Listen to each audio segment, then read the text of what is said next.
Hello and welcome back again. Welcome to the third segment in this free 12-part course. I hope you've enjoyed what we've done so far. I know it's been quite simple, but if you remember me saying, this free 12-part course is aimed at beginner guitarists. So, of course, I'm showing you the most fundamental things that you'll need to be able to progress quickly. So I hope you've managed to practice tuning your guitar. I hope you've got an electric tuner by now. I hope you've practiced playing that little rock and roll riff that we learned a few days ago.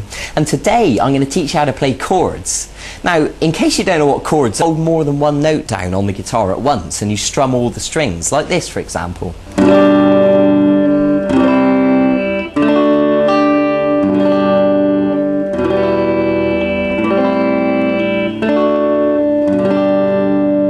So that was just a few examples of some different chords, and of course the more chords you know, the more flexibility you're going to have to be able to play a variety of different songs. So I think it goes without saying that it's better to learn as many chords as possible, and then you really have got the ability to play more things. And especially if you're the sort of person who enjoys singing as well as playing, then chords are going to be brilliant for you because you'll be able to strum them whilst you sing over the top and it'll sound fantastic. But I want to start today by showing you three chords to begin with. I'm going to show you an E, an A, and a D chord. And these three are what I consider to be the most useful, the most widely used chords. So once you know them, you'll find that they crop up in lots of songs. So it's important that you get to know them right from the start. And then of course, as we progress, you'll learn more and more chords and, you know, we can go from there. But let's start simple. So I want to begin by showing you the E chord. So if you take your first finger and put it onto the third string at fret 1, and then take your middle finger and put it onto the fifth string at fret 2. And then take your third finger and put it onto the fourth string at fret 2.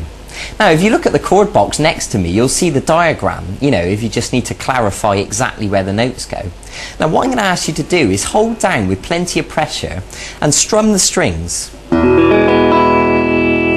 Now ideally all of those notes will sound nice and clear like that, but to be honest I'd be surprised if you get it sounding perfect straight away. It'd be perfectly normal if it sounded more like this at first. Now let me explain some common mistakes that people make when learning chords. What you need to do is make sure you're holding down with the tip of your finger with plenty of pressure, and you need to arch these fingers up, and the reason for that is because you want plenty of space underneath the fingers. What we don't want to happen is for the back of these fingers accidentally to touch the next string and obstruct the note. So when you pluck each of the strings with the plectrum, it should sound nice and clear like that. So if any of these notes sound incorrect, it's probably because you're accidentally touching one of the strings with the back of your fingers accidentally. Okay? So it might take a little bit of work and you'll need to shuffle your fingers around and get used to how to hold down the chord, but eventually you'll get it sounding nice and clear. So that's something to work towards. So the next chord I want to show you is the A chord, and it looks like this. So what I'm going to ask you to do is to put your first finger on the fourth string at fret 2, and the middle finger on the third string at fret 2, and then the third finger on the second string at fret 2. So they're all at fret 2, but unfortunately there's not quite enough room really to fit them all in. Ideally we'd like to get them right next to the fret, but in reality what happens is we end up using them at an angle like this because that's the only way really to squash them in there. And of course everyone's hands are different, you know, if you've got skinny little fingers then you'll probably find it easier. So look at the chord chart next to me just to clarify what notes we're holding down. Now with the A chord we're just going to use 5 strings, and what I mean by that is we're not going to pluck the 6th string, we're just going to pluck the 5th string downwards like this. Okay, now of course, like I said before, it would be unusual if you got it sounding perfect straight away. You know, what usually happens, the back of this finger on an A chord accidentally touches the first string. So what I want you to do is make sure that the first string is open correctly as it should be. And if it is, then brilliant. And just pluck those 5 strings again, just to check it's okay. Okay, good. So now let's move on to the third chord I'm going to show you, which is the D chord.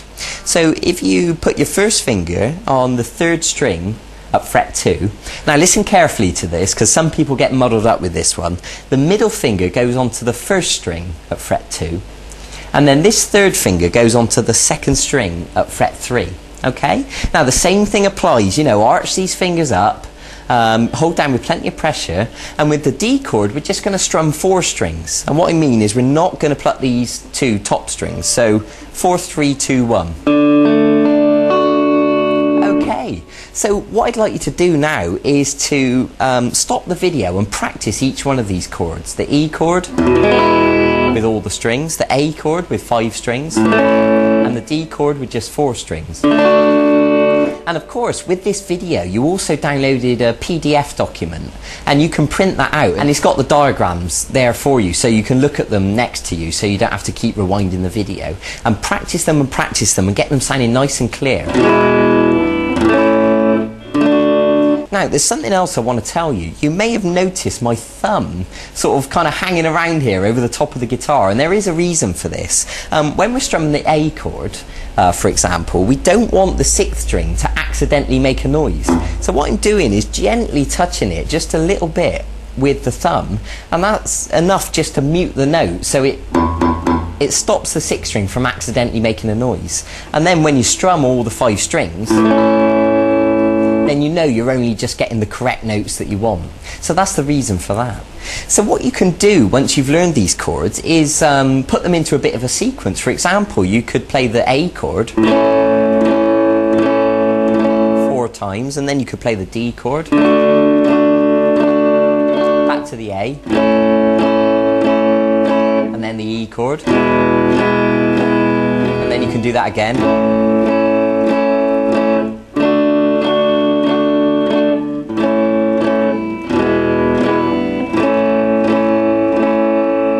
So you can begin practicing changing from one chord to the other, and you'll find that you'll get quicker and quicker at changing from shape to shape.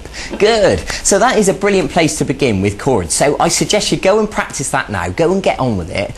Get them sounding nice and smooth, nice and clean. Practice changing between the shapes. And I'll see you in a few days for the next segment of this e-course. And in the meantime, you can also go and look at the website and look at the archive, and you'll see all the songs that are there. And there's songs like Brown Eyed Girl by Van Morrison, which uses chords, or Oasis songs, or Jack Johnson, or a whole bunch of other stuff. So if you want to jump ahead of yourself a little bit, you can go and have a look and see if there's any songs you'd like to learn. That's fine by me. Okay, so go and get on with it. I'll see you then. Bye bye.